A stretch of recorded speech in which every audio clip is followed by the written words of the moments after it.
So habang hinihintay natin na ma-decompose yung ginawa natin, mag-germinate tayo ng ating itatanim doon sa inayos natin na lupa. Ngayon ang gawin ninyo mga ka-farmer, paano mag-germinate ay ganito. Ang kwan natin ay Blanca F1. Try natin yan kasi dati hindi ito ang ating brand dati, pero magaganda. Tingnan natin ang brand na to.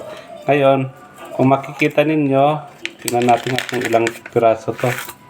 Ayun, marami pala to. 2, 4, 6, 8, 10, 12, 14, 15.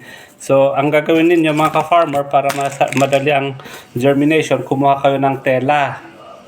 Tapos, ang gawin ninyo mga ka-farmer, nakikita yung dulo, putulin ninyo yung dulo. Yan, naputol yon para mas madali ang germination ninyo. Yan. Oh. Tingnan niyo yung dulo ha, kasi tingnan mo, muntik akong magkamali. Dapat kung saan yung pinakamahaba palang lawit.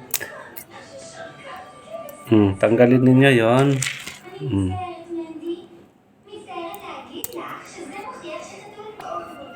Ang dahilan ng mga ka-farmer kung bakit natin tanggalin ito para mas madaling lalabas ang tubo niya. Dahon niya. Tutubo. Ngayon, ilagay natin sa gitna ng tela. Yung hinanda natin na tela. Ayan. Kung makikita ninyo, pinag-isa ko na yung sitaw at saka yung upo na germinate sa isang lalagyan. Ayan. Kaya lang yung sitaw kasi mas madali kaya nilagay natin dito. Yung sitaw, tapos upo, tapos yung itong tag dito, ampalaya. Oh. Hinati natin yung ampalaya, ay yung upo. 1, 2, 3, 4, 5, 6. Ayan, tama. Ganyan.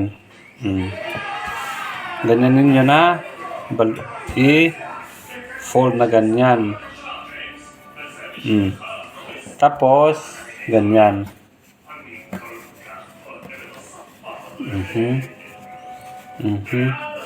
Ganyan. Ngayon, basahin natin. Basahin ninyo. Ayan. Tapos,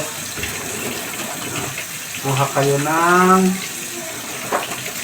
plastic na ganito para mas mabilis.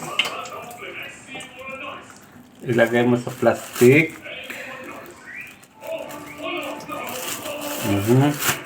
Yan. Tapos, isarado mo na ganyan. Kuha ka ng rubber band. Ganyan. Ganyan.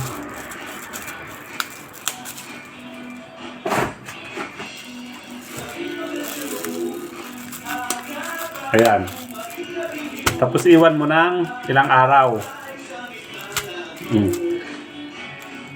Kahit yung sitaw kasi aabot lang ng 2 days. So yung sitaw pwede mong tingnan after 2 days. Tapos yung okra ay yung ampalaya mas matagal, abutin ng 5 days yun, 1 week. Mostly. Okay, i-check natin after 5 days.